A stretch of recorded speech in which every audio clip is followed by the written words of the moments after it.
Hey, thanks for joining us, Red. This is Dave Hansen with the Advisory Board Podcast, and I've got a special guest with me today. This is Red Boswell, the man, the myth, and the legend. Anybody in franchising probably knows who he is. He's also the president of IFPG and a veteran franchise development guy for many years. So he also likes My Little Pony, strangely enough. I didn't know that about him, but he confessed that to, no, I'm kidding. Red, why don't you tell them a little bit about yourself as well? Embellish, tell us a little bit about IFPG as well and how you're an expert in this content matter area of franchise development. Well, sure, Dave. Thank you. I'm honored to be on here. And boy, this topic is one we could talk about for hours, certainly. I've been all my life, I've been an entrepreneurial sales and marketing guy. So franchising is where I found my home and couldn't be happier. And between sales and marketing all my life and entrepreneurship, I get the honor of leading IFPG. Stands for International Franchise Professionals Group. So we're mostly known as the largest franchise broker group or franchise consultant group. Advisors, matchmakers, coaches, whatever you want to call ourselves, we have 570 individuals who are out there finding buyers for franchisors.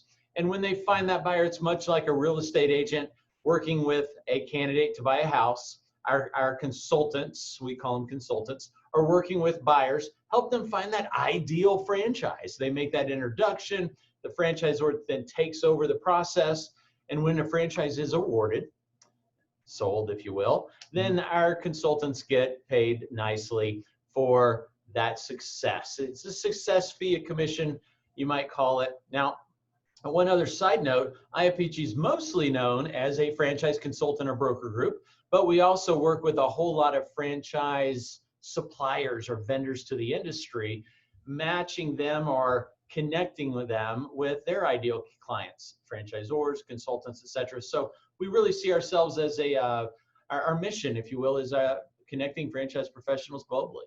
So we connect them together in whatever means they want to get connected. Perfect. No, I appreciate it. Well, it certainly makes you a foremost expert in this topic, the subject matter today, and I'm grateful for your time. Thanks for joining us again, Red. And you started to kind of go into it a little bit, but tell us really, briefly, how'd you end up getting into franchising? A lot of people have interesting pathways that led them in, and I'd love to hear a little bit about that with you. Boy, we all do have interesting pathways. So back in '98, so a while ago, 22 years now, I founded 4 companies that year. I was just going after it all, just a kid in a candy store, starting companies left and right. And one of them was a joke. The one that I didn't take the most serious was this little service business scooping dog poop. I'm not too proud to say, yes, I started a company scooping dog mess in yards. Thought it was half joke, half serious. I don't know. It was a dare over a beer, frankly, from some buddies. Because you're a good marketer, you're a good sales guy, you're ambitious, go after it, So anyway, I did that, and it was never easy, but it also never died. I had all these other companies come up and down, never really make it. This one wouldn't go away. If I provided a great service, the customers would pay it. So I worked it day and night for a decade, did not take a single vacation, worked it 7 days a week, got to be a bit of a fanatic. And through that, built it up to a very profitable enterprise in the Dallas area and said, all right, let's take it national. I didn't know how to do that. Actually, I said, you know what, let's sell it. I want to do a real business. Hired a guy to help me sell it. And he looked at the model, he looked at the operations, the profitability, the marketing, the support, the whole thing. And he said, he's an older guy and I was a little bit younger at the time. And he goes, Red, you're an idiot if you think you're going to sell this and find some business that's better. He said, you need to franchise it or license it or do something with it. So we set about a 2-year plan of studying what can I do, how do I do it. Franchising was a no-brainer. Licensing, you got no control. Corporate, I wasn't the corporate kind of guy. And so franchising was everything I was looking for. I could help other people achieve their dreams in business and impact a lot of communities, a lot of families, on a lot of lives, and make, frankly, a lot of money doing it. And so franchising hands down was the way to do it. We started that in '04, ultimately built it up, started selling in '05. By end of '08, had 148 franchises across 28 states. Wow. And Sold it in 2010. It was not a great time to sell, so nothing to brag about there. But in 2008, I did sell the local business for a hefty sum before the market tanked. So just fell in love with franchising, started consulting in a more traditional consulting world of franchising. Got hired by a few franchisors to help lead their global expansion. And then could not be happier. 14 months ago, became president of IFPG. And I get to spend every day talking to franchisors, talking to franchise consultants, talking to suppliers like you, and figuring out how can we impact more lives? How can we make more money? Let's do some deals together. It's a blast. Oh yeah, no doubt. I've been impressed because I've been in the franchising industry now about 18, almost 20 months, and I find it to be very like it's surprisingly welcoming. Like there's a community here, and in most industries it's not like that. I mean, get into high tech, or I was in language services for years, the translation industry. You get a little chummy with some people, but it's like really kind of dog eat dog. And anyway, we could dialogue on that forever, but we can focus it back in on this. So you've got all this experience, and one thing that I find unique about you is kind of your personal philosophy for doing business. And I only want you to take just a second on this because I just feel like this is your calling card. So I wanted to give you a second to talk about this. Like, how do you go about it? Like, how do you approach doing business with your franchisor clients, or with people that you're brokering franchises to? And we're going to come back to this after you answer. Well, I'm curious what you're looking for here. Maybe you heard me interviewed before, so I'll just shoot from the hip. I'm certainly believe in complete authenticity. Be your real self, be genuine, be open.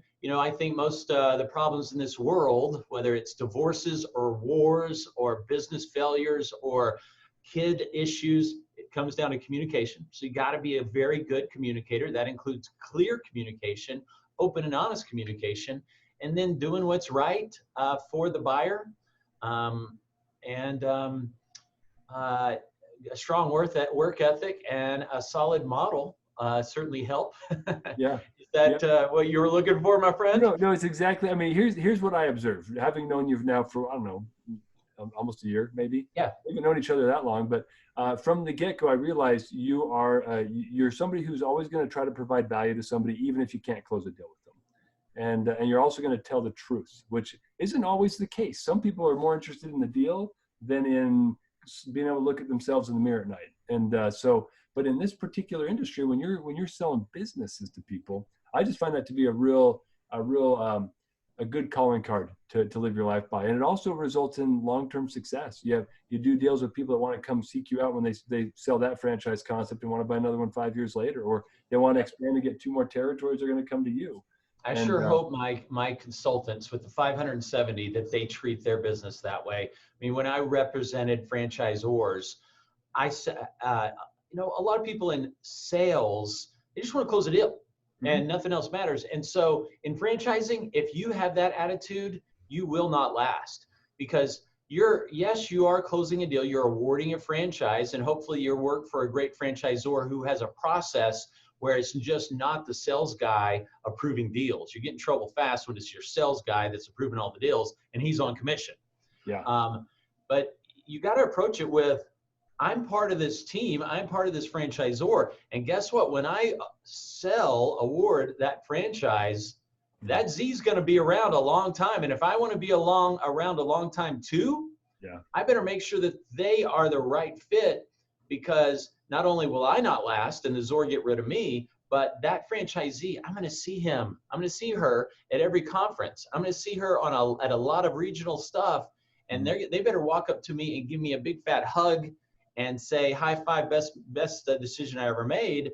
Or I'm not going to want to go to that event because I'm scared I'm going to see somebody that I sold a bad used car to, So yeah, it's think with the big picture in mind and do what's right. And it'll always come back, the old karma philosophy, if you will. Yeah, totally agree. No, you went exactly where I was hoping you would. I could have prepped you better for it, but that was perfect. And I tend to feel the exact same way. Like, you've got to provide value and be straight with people.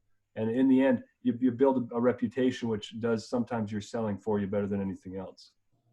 Tell me, let's shift gears though and get into out of the esoteric, right? Out of the fuzzy stuff. Let's focus on some of the more specific things. Tell me a little bit. Right now it's different. The market's changed. We're all aware of a lot of the market changes, but how is that impacting or creating challenges for people that are doing business in franchise sales? You know, it's been all over the map. I've been doing all these interviews myself called Franchising Stronger Together, and it's all about the industry giving back. And so I've been interviewing franchisors and franchise development, dev guys and gals about this exact topic. And I'm hearing, man, it's kind of a third, a third, a third. I mean, like a third are actually thriving pretty nicely through this because, you know, they're pandemic resistant, they're COVID friendly, they're recession resistant. You hear all these terms, but for whatever reason, they're not being impacted. And in those cases, you know, they're doing pretty dang good. They're actually seeing a shorter time to decision, shorter discovery process. And this has been surprising. It shouldn't be in retrospect, but they're seeing a higher quality candidate because when candidates come into the process of discovering a franchise, during a crisis, an economic time, a pandemic, et cetera, these are folks that are more risk tolerant and tend to be more financially stable and strong. Therefore, can make and will make a decision quicker and be able to close faster because of the financing isn't as big an issue. So that's been a real blessing for a sector of the industry. Now, some have been relatively unimpacted, and then there's that third to maybe 40% that are really having some problems. They're, you know, paying. So they, another part of the comment would be during the height of this crisis for a couple months there, most franchisors did have their candidates on pause. You know, candidates just weren't willing to make a decision. They didn't know if 40 million people were going to die. Now that we're past that, and even if there's a spike, it's going to be another 100,000, not 100 million. People are moving forward. We are seeing a little bit of a frustration on the financing side because, yeah, money's cheaper than ever, and yeah, money's available in certain ways, but it's not so much available for purchases of new franchises as it is current businesses. And the SBA and a lot of the government institution money is focused on that rather than starting new businesses. So that's been a bit of a frustration. We've seen a bit of a pivot to more of a home equity lending. It has taken a rise. We've seen, although 401ks took a hit, 401ks are still remaining strong from a, let's pull some money out of 401k and use that tax-free, penalty-free to invest in a business. So again, I can talk all day. I've been talking kind of fast just to get you as much content as I can, but it's an interesting time to be in franchising. And frankly, for the buyer, there's never been a better time to be in franchising with all the additional support given to them. Yeah, no, that's perfect. And yeah, I couldn't agree with you more. There are a lot of strategic reasons why it's a great time to buy a franchise now, especially in certain sectors. I mean, I was talking to somebody who's in the, restaurants got pounded, right? Everyone's like, we can't eat at restaurants. I'm not buying a restaurant franchise right now. But some really smart people said, well, but this is a good restaurant concept for post-COVID and social distancing, quick service delivery. It's built well for that. Like delivery service food is going through the roof in a lot of places that I'm talking to. So I just think people that think about how the world's changing and they're pivoting in the way they look at the business and the economics of owning a franchise. I see a lot of people that are making really smart decisions now. They're going to pay off well as other businesses panic and shutter the doors and try to hole up through the challenge rather than pivoting. They're going to struggle. These guys are going to. You can't take the philosophy of no restaurants, period. You know, look at it. Yeah, a lot of restaurants are struggling, no doubt, but there are some that are thriving. Just like you said, there's some surprising. Some people say, man, any commercial cleaning business right now is killing it. No, a lot are killing it. Not all of them. And it's based on the model, the leadership, the support that's given. Did they pivot, or now are they offering pandemic related cleaning services? Some, for whatever reason, aren't. So it's not a across the board answer on the no's, and it's not across the board answer on the hots. It's more of a, okay, understanding what you're looking for and how they're doing. Go deeper and find some gems in the rough there. Also, one thing on that is talk about validation value. Never has there been a better time to validate. You know, when you're going through discovery process with any franchise opportunity, one of the steps is you're going to talk to the current franchisees about how they, do they regret buying, how are they doing, etc. Incredible time right now because the franchisors that didn't take leadership didn't jump in head first and support their Z's and communicate and put a plan together and help them get the PPP money and all the other things that good ZORs are doing, they're going to not be around in 24 months because their franchisees see they don't care. They're not in it for me. They're in it for themselves. They went to Cabo during the pandemic instead of going into the trenches with me and helping me save my family. Those franchisors won't be around. The franchisors that dove in deep and gave up and gave in all, they're going to thrive in the new economy. Yeah, no, I'm glad you brought that up. Where are you seeing pivots? Because you mentioned this, but this is an interesting part of my mind. I love, conceptualizing, like, where is there an opportunity to pivot? What have you seen a couple of, smart concepts really doing? And one of it is diving in deep. Sometimes it's easy for franchisors as they get bigger for the leadership team to kind of disengage and focus on the more esoteric side of the business. But you've already mentioned that, like, roll your sleeves up and get in, right? And figure out what's going on in the field. But what are some real pivots you're seeing as far as, and let's shift back to the franchise development side. How are people shifting around the new economy as they're trying to sell in the new paradigm? We could go hours on that topic alone, brother. So on development, so marketing is part of development. You're going to market your opportunity. You got to show empathy.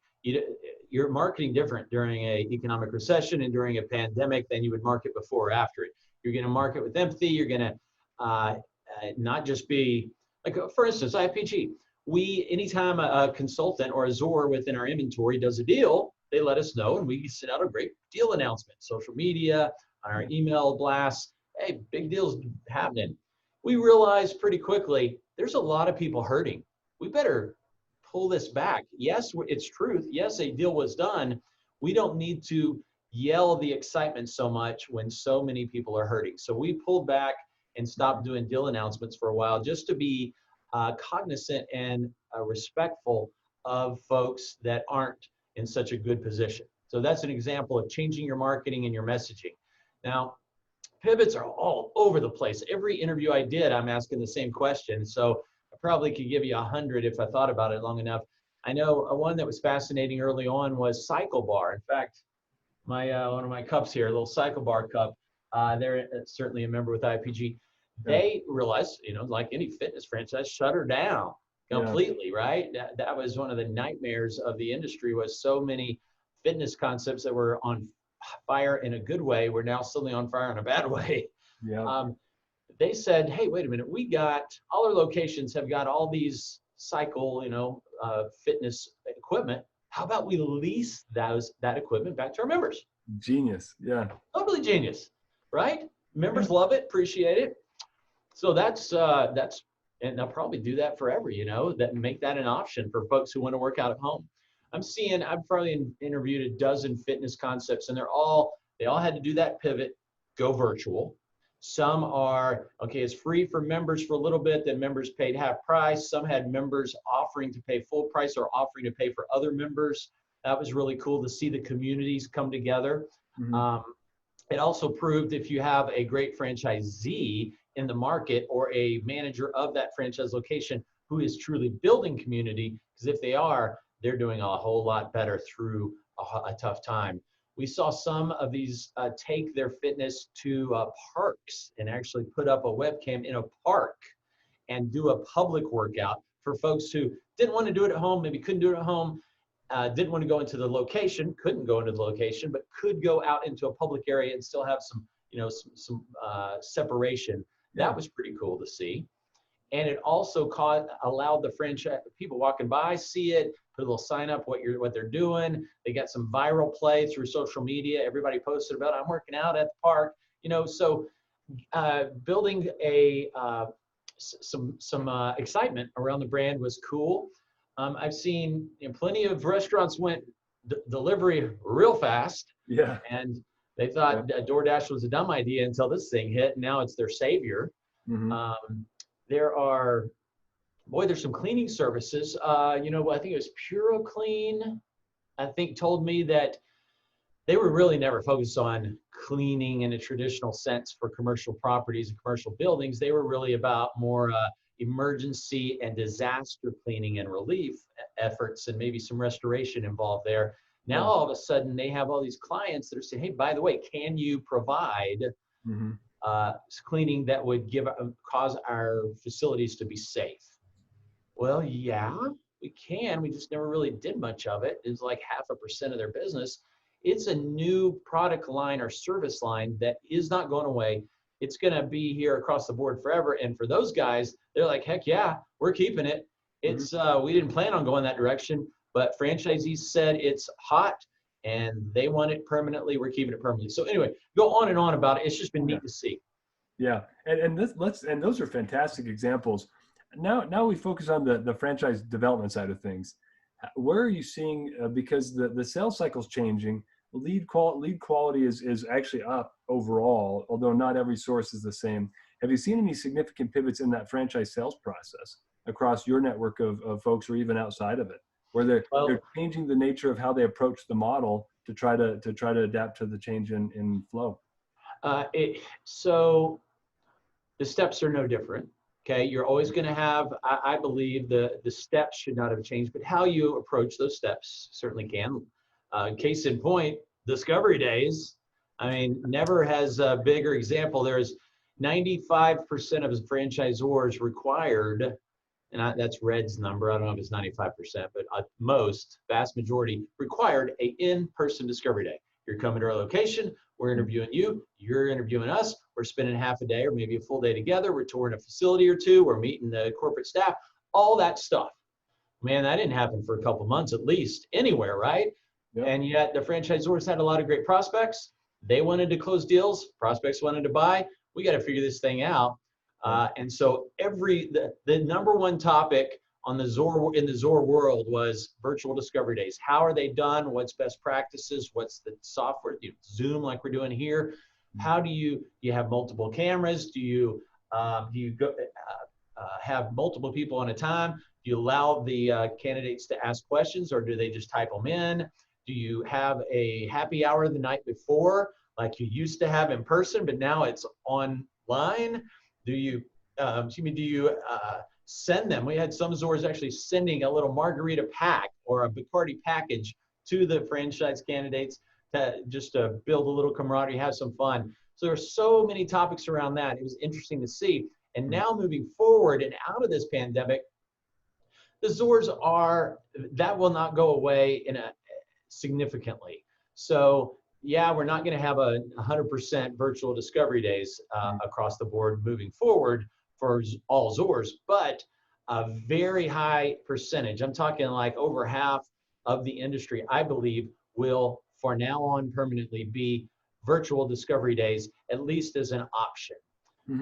We're also seeing virtual discovery days shorten the process, because when you've got an in-person discovery day and that's the next step and you can't go forward without that step, and it's going to be 3 weeks before you can get the right flight and the right time and get off from work, and the wife and the son, and you got babysitters and dog sitters and all that, and the hotel's available and your team is available, all that stuff you got to do, man, throw it out. Hey, let's do a discovery day tomorrow. Yeah, you got some, depending on how complicated your discovery day is, you may have to book it a week in advance, but it's nothing like it used to be. Plus, it's saving the candidates money, it's saving the Zor money, and there was a certain percentage of candidates that were right on the cusp, maybe yes, maybe no, maybe go to discovery day, that now, oh yeah, no problem going to a virtual discovery day. I don't have to book flights, etc.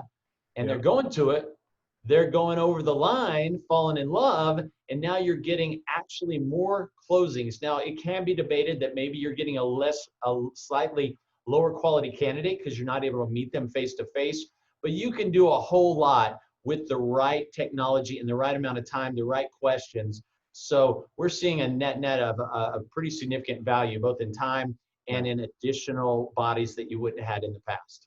Yeah, something I've seen too, that's great. That's a great example, is that because it's a virtual discovery day, it opens up a lot of possibilities for franchisors to adapt the way they're doing discovery days. Like, they're going to have a technology, and this is happening with us. They're going to do a technology discussion, and they've got us baked in as their CRM, sales automation, reputation tool. And now they're like, well, would you guys come? Like, come and present. Like, we're going to slot you for an hour, and you show them how your technology works, and then we'll give them a slap on the back and tell them, yep, this is great, and have somebody come in and talk about how it works in their franchise. I You love that. couldn't do that before, man. Like, Oh yeah, can you imagine beautiful. trying to coordinate and herd all those cats together and get 10 vendors lined up in person? There's no way. So now you can enrich these relationships with your suppliers and your partners. And hey, we're going to do our SEO and our PPC marketing stuff. And here's Frank, who's your partner, who's actually going to present that concept to you. Man, it also takes a big load off of the franchisors, and it elevates the quality of the presentation. And these people are coming into these discovery days now and saying, I've got this team of phenomenal experts supporting me in this business. Sweet. I think it really enriches that experience. And I would be suspicious that you would see some impact on the close rates. No one's measuring it in that way right now, but I think you'll see that could be a trend in the future as well. As let's leverage our partners. Yeah, and you see the same thing on training. Once the franchise is awarded, the training process going virtual as well, getting a lot more accomplished in a shorter period of time. Now there's always anomalies there that you have to do in person, but majority of trainings have gone virtual too.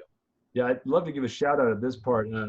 I really love the approach of the Kitchen Tune-Up folks. I just think, I don't know if you know them or not, but they've done such a good job managing through the pandemic and being engaged. But the way that they send out their training kits and all this stuff, just kudos to them, because they found a way to make it work. There's a lot of product that they've got to ship, and so they're shipping out mini pallets to people, huge boxes, crates of stuff. And then they're doing Zoom walkthroughs, and people are physically touching flooring and cabinet samples and stuff. So they're still getting all the hands-on stuff. But they had to, I don't know how many man hours, woman hours they put into figuring out, okay, how do we put these kits together and ship them out beforehand rather than have everyone come to the training center. They're incurring tons of extra expense up front for that, but they've really done a bang-up job. And so if you're in a company where you've got physical media that you've got to handle as part of your training, take a look at their LinkedIn feed, because I think they've kind of cracked that code. It's a big pivot. Nice. Hey, well, let me ask you this. We've got a little bit of time remaining. I want to shift to kind of the franchisor perspective for a minute. What should franchisors be looking for right now? Because they want to reboot. They want to get more franchises sold. The economy's slowly warming up. Fingers crossed it keeps going this direction, right? After the Fed announcements today.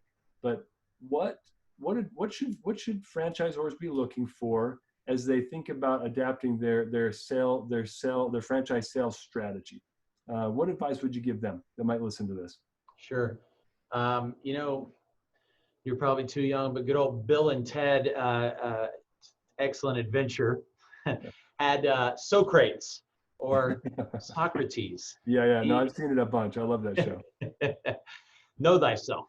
Yes. Know thyself. No, and that goes for individuals, but it goes for the franchisor. Know yourself. Who's your ideal candidate? So, focus on that ideal candidate and get laser focused, big data like never before to be able to do that.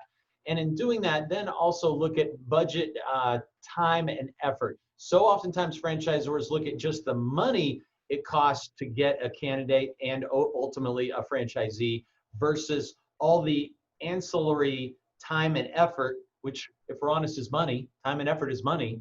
Mm-hmm. And they, once they put it in full perspective, little sales pitch for the consultant world, but we are by far the absolute lowest financial risk of any franchise lead generating option. Now, yes, you want referrals from your current franchisees. Those are pretty much free unless you give some kind of commission or bonus for that. Otherwise, everything else costs money, time, and effort with no guaranteed return. Working with consultants, brokers, advisors, matchmakers, coaches, etc. Yeah.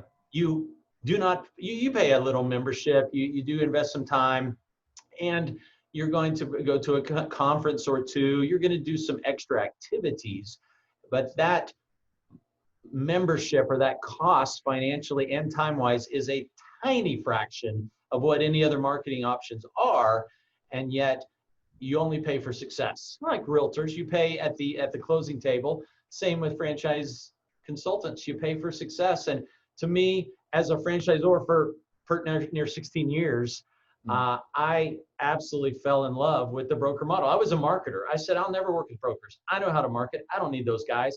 But when I started looking at the amount of time, effort, and money I was putting into that marketing versus the fraction I could put into it on the broker side with only pay for success. 98% of it's pay for success. Yeah. Done. I'll take that all day long. Yeah. So, that's my advice. I live and breathe it every day. I think the consultant world is the answer to most franchisor problems if they just take a sincere look at it and are coachable. I spend most of my days coaching franchisors on how to work with brokers better. Yeah. You're actually bringing me right to the next topic is how do we strengthen that relationship and make that work better? So, and I hear mixed reviews all over the board. We work with a lot of franchise brokers, some in your network, some in others, and a lot of independent groups or, small boutique, 10-person, 30-brand type groups. But I've heard mixed reviews from them sometimes saying, man, like we put 5 amazing deals. Finances were in order in front of this franchisor X, and they all fell through because their processes are all broken internally. What kind of advice could you give there? Like, hey, franchisors, here's some ways that you guys can streamline or improve so you can actually close more business that's coming your way from franchise brokers. Yeah, well, it goes both ways. You're absolutely right. I'll have a franchisors. I mean, we work with 470, so I'll have a franchisor call me, Red, it's just this consultant thing. It just doesn't work. It just doesn't work for us. Yeah, you're right. It doesn't work unless you work it. We're not a portal. We're not throw up your ad on our site and hope you get a bunch of business. Doesn't work at all. It's a relationship business. Like any business, really, it's relationships. And it can take a little time and actual effort. And every single time I've had a Zor call and say, it's not working in one way or another. We're not getting the deals we want. We're not getting the territory checks. We're not getting the opportunities. I say, all right, let's look at what you've done. Let's look at your profile. Your profile doesn't have this. It doesn't have that. This is confusing. You're not sending out your email announcements. You're not sending out your marketing pieces. You're not going to the retreat. You didn't do a webinar for 10 months now. On and on and on and on and on. They haven't done the simple elementary basics. You know what Vince Lombardi said, gentlemen, this is a football. And I want to say to this franchisors, ladies and gentlemen, this is franchise development. It takes relationships, effort. You gotta it ain't just throw something up. Now on the flip side, to your point, the consultants, they want to work with good opportunities. And there's the science and the art of this. I've got a video on YouTube. If you go YouTube and search why IFPG, the first video that pops up will probably be me explaining this in more detail for franchisors. But it's basically why would Azor work with consultants and how to succeed at working with consultants. There's the science and the art. The franchise consultants do the science part, like a realtor does the science part. You know, they take all the information about their candidate, amount of money, geography, categories of interest, exit strategy, all the different things, and they narrow it down from hundreds down to dozens. And then they do the art. Now I got 24 opportunities that match on paper my candidate. I ain't going to show 24 opportunities. I want to get that down to 3 or 4 or 5 opportunities. So then they do the art. They look at the brand. Is this a brand that's attractive? Are they growing? Do they have decent financials? Do they have an item 19? Are the validations good? Do we have good reviews in our system about them? So the brand. Number 2, and this is very significant, they look at the franchise development person.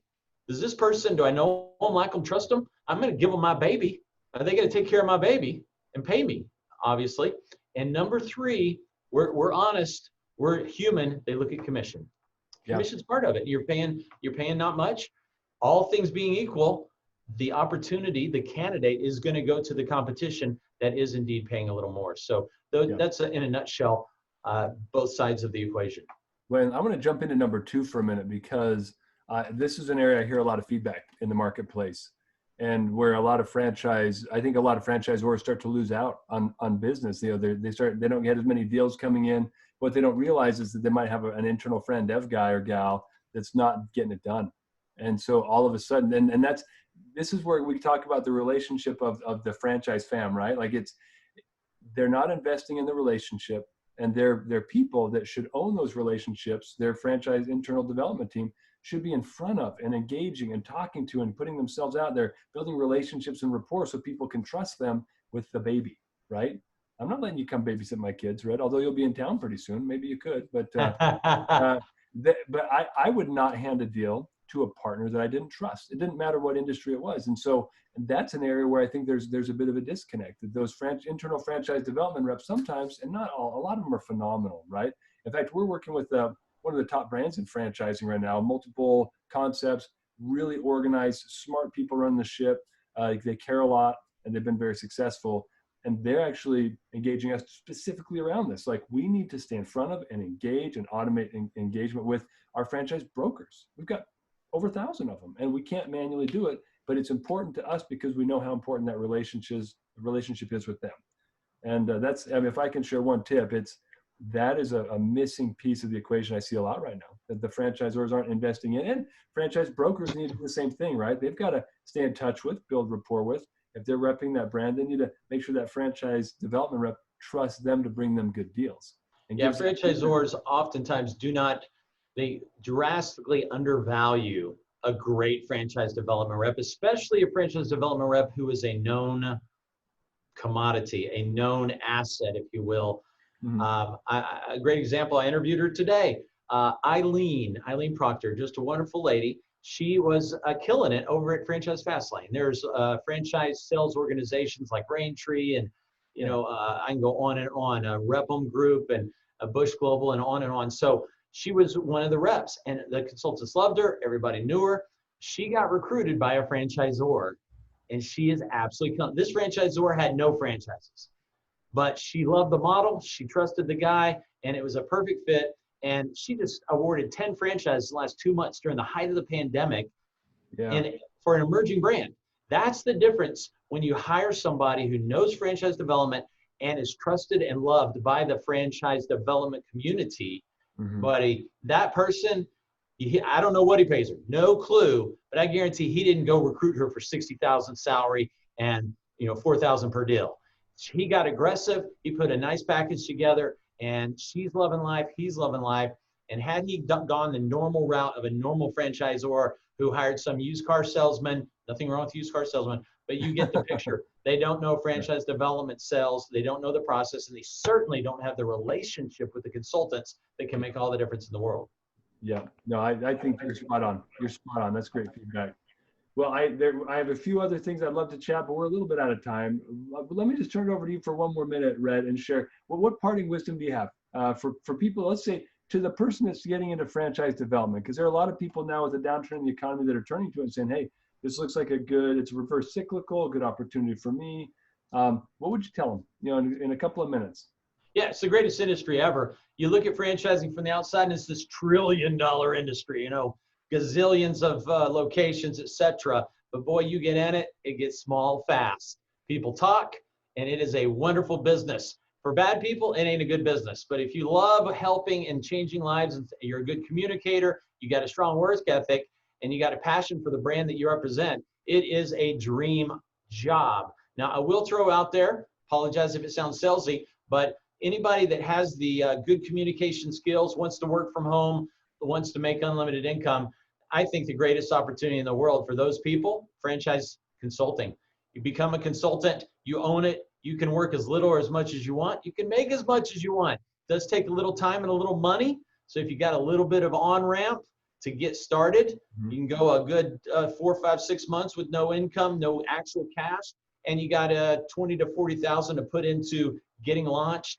You can have the best work-life balance and incredible income and a fulfillment like no other business I've seen. So that's a sales pitch, yes, but boy, for IFPG.org is where you could learn more, or there's others out there too. We just happen to be the best and the biggest. And so biggest means best inventory for you, best technology, etc. But Dave, you've been a great friend. I'm looking forward to see you in 2 or 3 weeks as I go take my family from Dallas to Denver to Yellowstone, and then back through Salt Lake and Provo and Albuquerque all the way back. A big 2-week road trip. I can't wait. Now I'm sure I'll catch you around Provo. Yeah, it's going to be fantastic. Red, thank you for coming, sharing some of your wisdom and experience. I appreciate it. And thanks for listening, guys, to the Advisory Board Podcast. Talk to you soon. Pleasure. Thanks.